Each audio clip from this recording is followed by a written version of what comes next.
Today, my guest is Jamal Atkins. How are you, big fella? I'm good, Doug, man. I'm good to see you. It's been a long time since we've talked or seen each other, so this is a treat for me, actually. Jamal and I go back 20 years, I guess, to Shenandoah University when it was just a small little thing. Jamal, I don't know when the last time you've been back is. It's been a while for me, but apparently Winchester and the whole thing is just blown up into some kind of metropolis. Yeah, it's getting there, man. The campus has changed. I go back often because my son lives there, and Okay. I used to go back and talk to the team sometimes. I've even met the new coach that we have there now. Is pretty cool guy.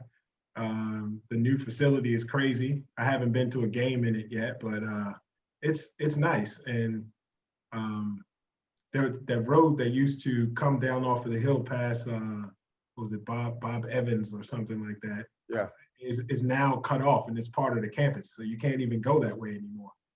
Like that, where the TV station was and all, it's all like one big Right. campus now. So it was pretty cool to see. And the emergency fire station that was out near the corner is one of our school buildings. So it's good to see the growth, and it's a lot of students there too, man. A lot. They've come a long way since they shacked us up in hotel rooms. Yeah, yeah. It was crazy to move into a hotel my first year in college, or year and a half, and then we went from there to Gore Funkhauser, which was, I don't know if that was a move up or down, but it was a move nonetheless. It was a move. Yeah, for sure. Uh, we'll get to your world travels. I see that it has not knocked out the long E's from Baltimore from you. I don't think it ever will. I don't. I still get teased about that, man, but I don't think it ever will. I don't. I All don't right, say so Doug anymore. I say Dog now because I have a lot of I well, have a lot of then friends you're making named Doug. strides. Yeah, little bit by little bit. I guess by the time I'm 80, I'll be able to say the short E. So I'm curious how a man with a communications degree from Shenandoah University via Baltimore, Maryland, ended up with a systems integration business in Zambia, right? Yeah, in Zambia. Yep. Excuse me. So I would say I ended up in Zambia through my work with youth and basketball. So the integration business came along with my skill set. Even when I was in school, I built a lot of sound systems and I did a lot of wiring for different things. And I built the skill set for security systems off of understanding wiring and how to diagram a system out. The same way I did with audio systems, it's pretty much self-taught. And after I began to reach the threshold of my self-teaching, I started to take courses um, in different forms of security, biometric entry. Um, then I've done some photovoltaic work, PV work with solar cells and backup systems, which is a really big problem in Zambia. We had scheduled load shedding, so every day we're off, 8 hours or more. Sometimes we're off for 2, 3 days of power. So building backup power to be able to be comfortable at home and run a business was important. So we began to build systems, and then I started to do it at a rate that we got hired to help people perfect their systems, and off of perfecting their systems, we started to design new ones. Now it's interesting for me, and I think most Americans are the same, where we kind of look at Africa as a country and not a continent. Oh I'm no. curious what some of the biggest adjustments were when you got to Zambia, Well, and how big is Zambia as a country? uh, 17 million people. It's a big landmass, but there's concentrated in a few areas. So there's a lot of land that doesn't have people on it. There's still a lot of plains, great deal of water. The largest water, or one of the largest waterfalls in the world, definitely deepest and widest Victoria Falls. So there's a lot about the land that is, I would say, inhabitable, because you can't live in the middle of the water, or living in the middle of one of the plains. It's possible. People did it, hundreds and thousands of years ago, but you're very disconnected from anything. So there's still a lot of land in Zambia that's like that. So you can, drive for 10 hours, and in that 10-hour drive, like where I posted that video, I hope you got a chance to see it, of the work I was doing. That was 14 and a half hours drive from Lusaka, which is the capital city. So most of the time I went out there, we just took a private jet, landed on the military base, and went in from there, because the more than half a day to get out there. Now, size-wise, we're talking about the United States or No, Texas? no, like Double the US? Yeah, no, not that big, not that big. The continent Right, okay. is bigger than the States, but let's see, I would give it a little smaller than Texas.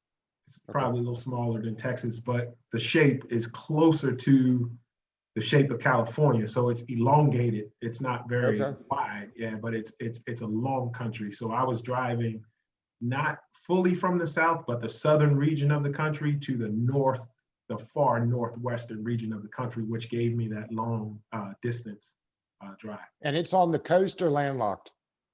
We like to call it land linked, because it's connected to it's 7 bordering countries. So it's not on the coast. It is in the heart of the continent, but it has a number of bordering countries, and it's one of the major outlets of the Nile. Okay. And one of your passions there, and you got, I met you at Shenandoah because you were there on a basketball scholarship.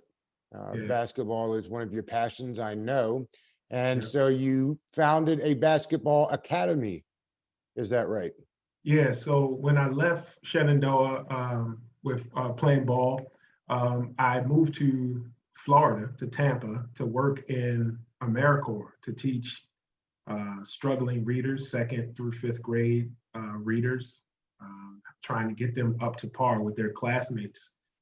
It was one of the best things I've ever done, but it kind of infected me with the bug of doing more youth work. We did some youth work at the, at the children's home and at the out at the school there in Winchester, and I did it a lot when, growing up in recreation and parks in Baltimore. But doing it as my primary, when I got to Tampa, it made me see a lot of things, a lot of similarities, but also some differences. And I got bit with the bug,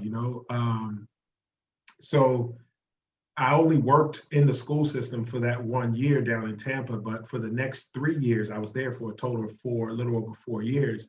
I worked in community centers, the Shriners Hospital, the Children's Home, which is a home for young people who have been removed from their homes due to domestic violence or kind of like a DCFS issue, the reason why kids get removed.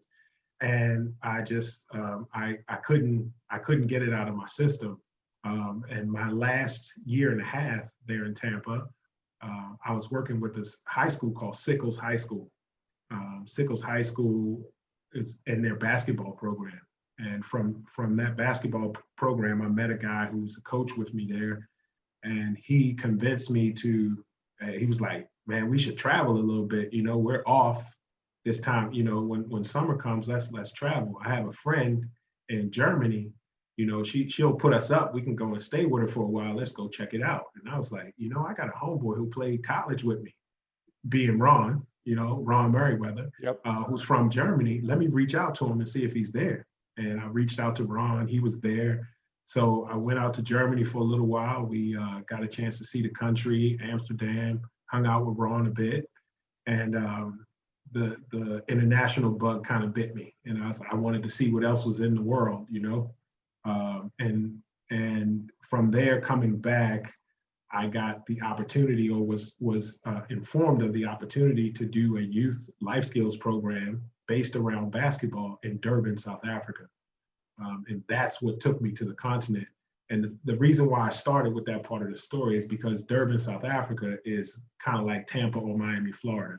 So the system that I found in Zambia is drastically different than what you find in South Africa. South Africa is, you know, a country with major cities. It looks a lot like one of our cities.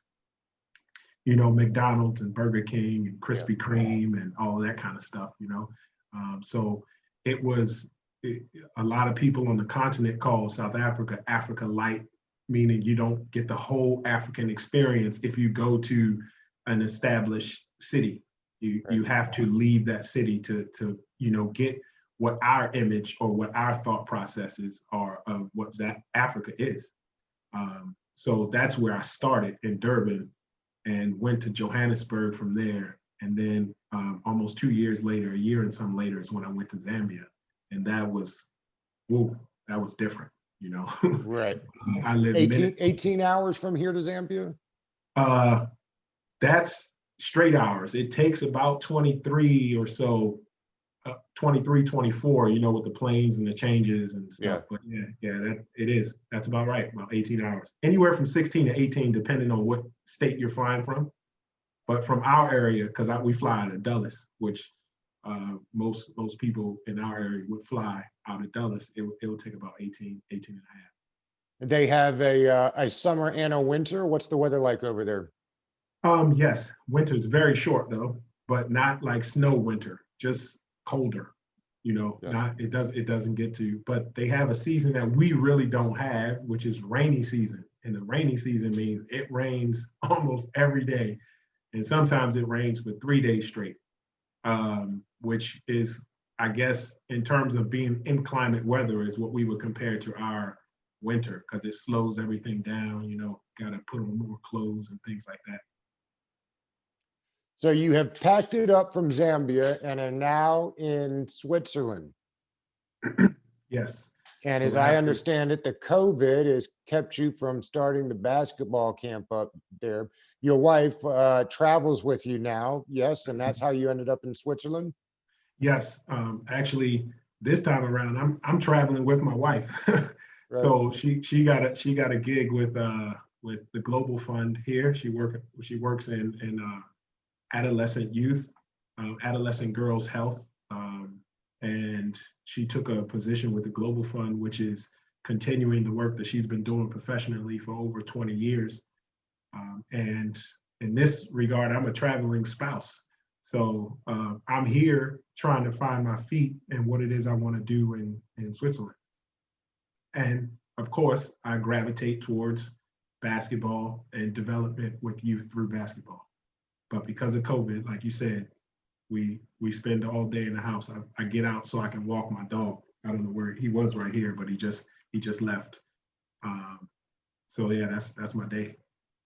Now, anybody that's married knows that those first couple of years can be wonderful, but also full of challenges. I'm curious what the extra challenges are traveling the world with your partner, with your wife. Excuse me. Thank you. Sorry. It's challenging, but we dated across the world for 2 years. So, you know, every few months we would see each other somewhere on the continent of Africa. She was working because she worked in global health. So, you know, she would come onto the continent and then I would fly to that country, or I would come to the United States and we would spend time together in the States. She's also from Maryland, from Columbia, Maryland, which is a blessing. So when we're in the States, our respective, you know, born homes, we were 25 minutes away. So like the traveling part, we both kind of understood travel and we traveled a lot together before we were married. You know, 2 weeks at a time, a week at a time, to different places. We probably, I think now we've been to 7 countries together. So we travel a lot. Travel is our life. Moving to a new country, however, is different. My wife knew of Switzerland. She had worked here a lot. She loves this place. So it was kind of one of the things on her bucket list to spend extensive time in Switzerland. And it was not ever in my thought process until I met her. So it's been a little tougher for me, but you know, adjusting and adapting is just something that I've been able to do. So I'm just blessed to be here, really.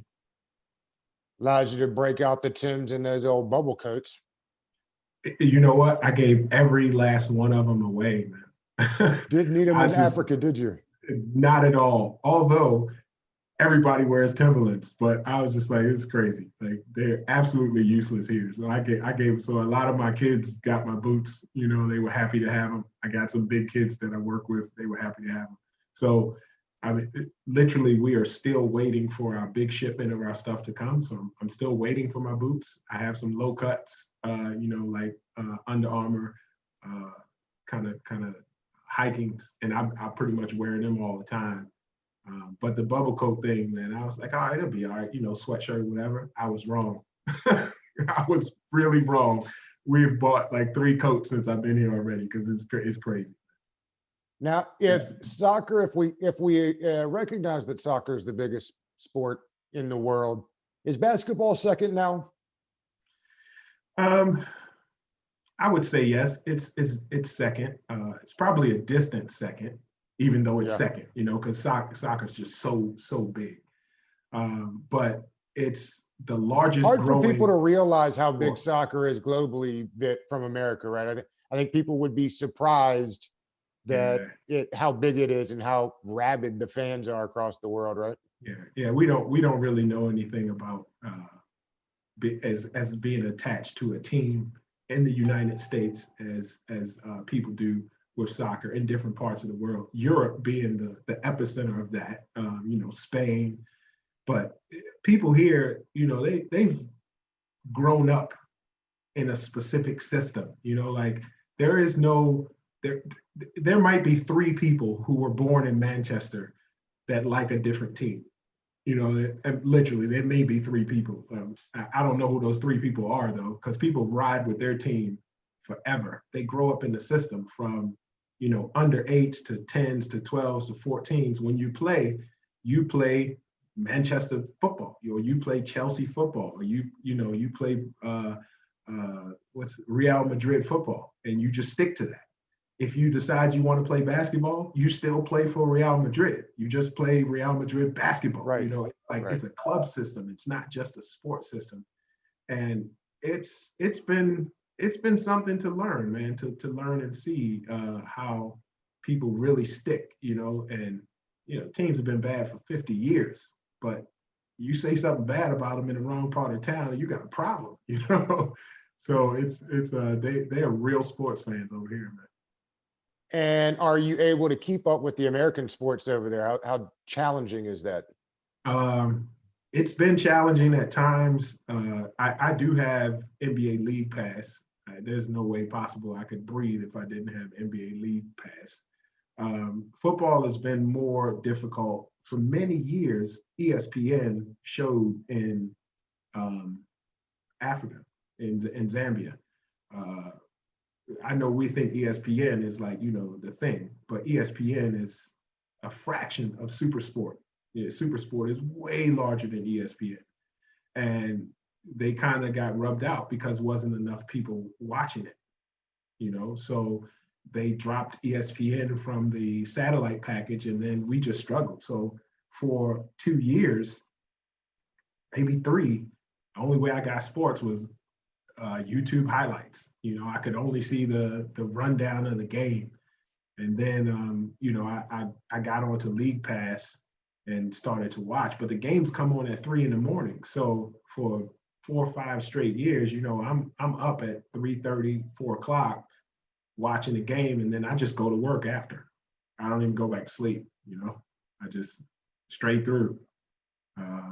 That's the only way you can get it, because by the time you wake up in the morning and and try to watch it, you're going to be watching the same thing, just the highlights. You don't actually get to see the game. There is no you know, way to run it back. So League Pass was a saving grace. You're in Switzerland now. What does the basketball look like there? Are they up? I mean, again, I know Europe is wrought with basketball all over the place and they love it. I'm curious what the scene looks like there in Switzerland. Well, again, I haven't been able to do too much because the COVID, country's on right? lockdown because of COVID. But I have made some contacts in basketball, and there's a brother here from Oklahoma who played pro ball here in Switzerland some years ago, and he has a training academy really similar to what I was doing in Southern Africa, based in Zambia. And I've been able to go out and meet him, see him at the gym. He actually had a session going on, and the other gym wasn't being used, so he let me come in and shoot. So I stayed in the gym for an hour, a little more than an hour, and just put up a couple hundred shots. I hadn't touched the ball in months. The last year and a half, I've been dealing with injuries. I got tore my ACL and had to get ACL surgery, had to get it fully reconstructed and get part of my meniscus removed. So I'm just getting back to being fully, well, I would say for some months now, but again, we haven't been able to do anything because of COVID. Like since I tore my ACL, I've never played home court basketball, which was August 31st, 2019. So like it's been a while. It's been over a year. I've played half court a couple times to just try and check and see what my mobility is like. So I'm looking forward to getting back into the flow here once we can. What do people say to you when they find out you're American? I guess here not a whole lot yet because we don't get to see very many people again because of COVID. Like so it's kind of different. But in Africa, I very rarely came across or I guess I did come across people who didn't know me, but generally they're not people that do anything with sport because everybody in sport, especially in basketball in the region, knows me or knows of me because of the work I did in life skills. So they really more want to talk about the sport. But when people meet me for the first time and hear I'm from America, it's a range of things. I would tell you in the last 4 years, there've been some really frustrating conversations just because of dealing with our president. So a lot of the conversations start out nice, but it was really people wanting to take a jab at me being American and having to deal with him being the president. But you kind of take it with a grain of salt because I also think he's an idiot. So I was just like, I can't really argue with you because I agree.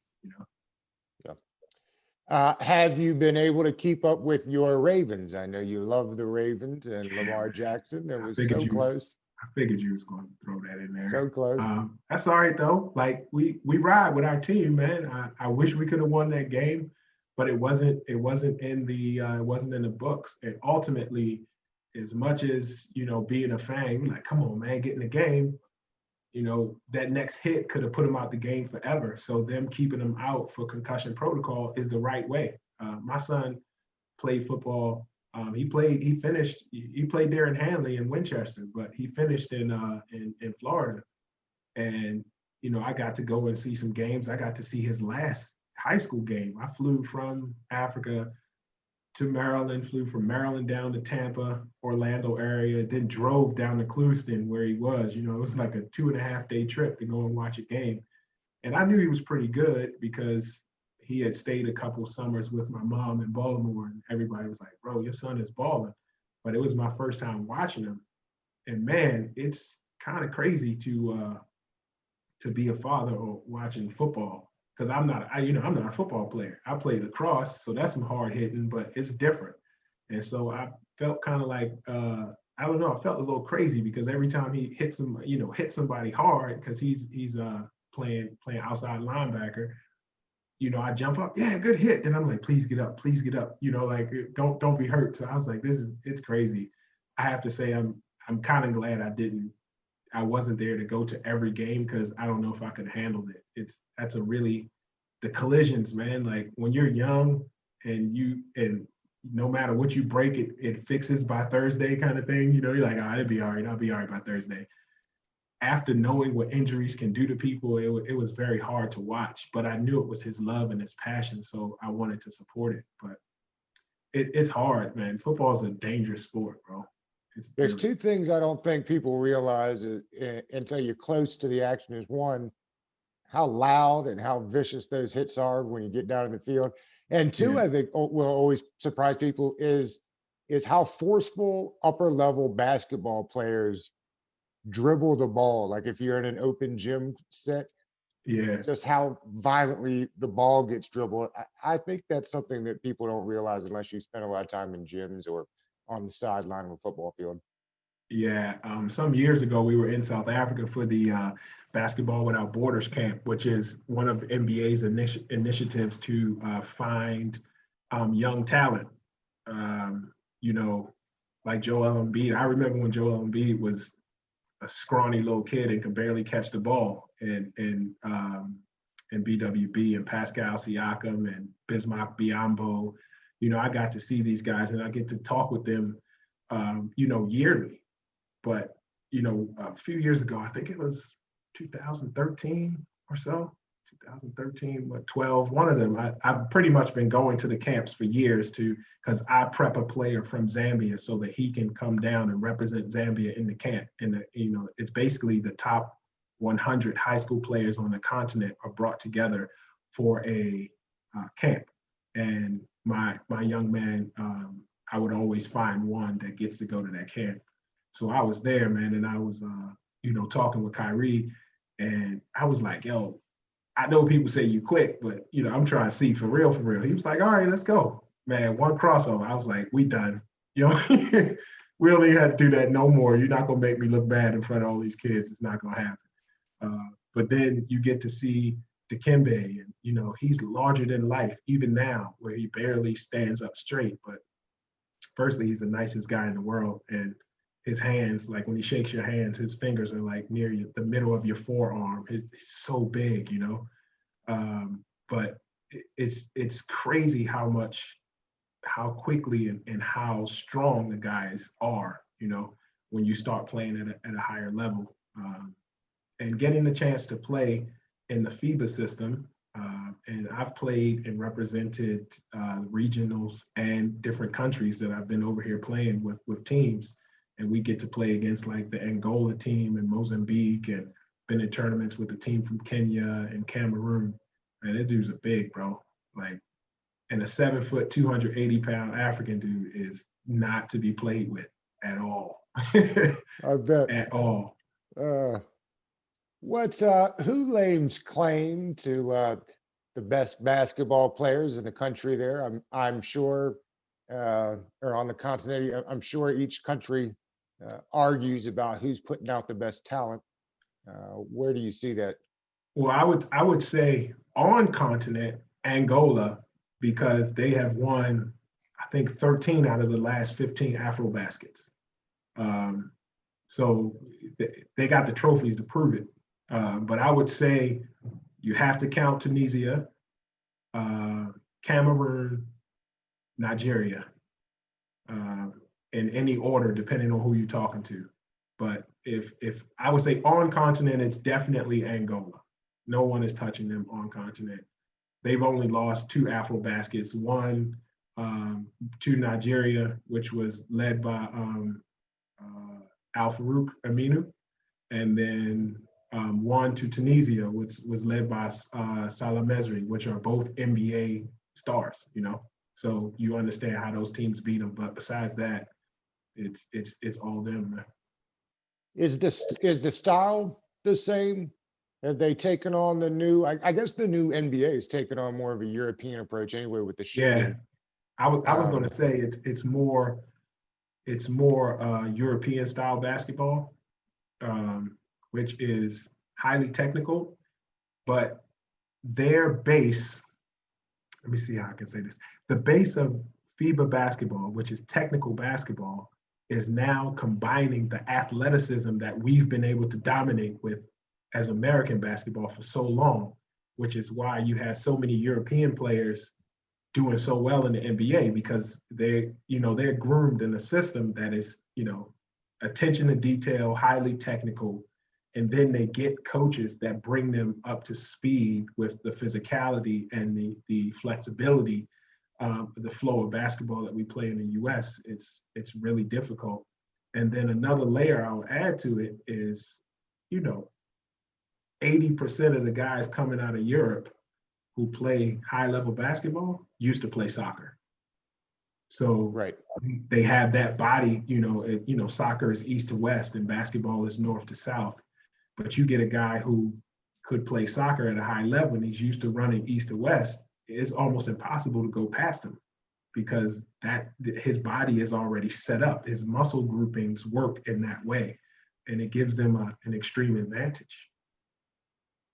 It has been all but a guarantee of recent years in the NBA that you have to have a big three to compete. I'm curious what the rest of the world sees it as. That is that something that is spread, or is that something that's kind of frowned upon? I think the European system for many years was designed to stop the big three because it wouldn't allow most leagues. You couldn't have more than two foreign players.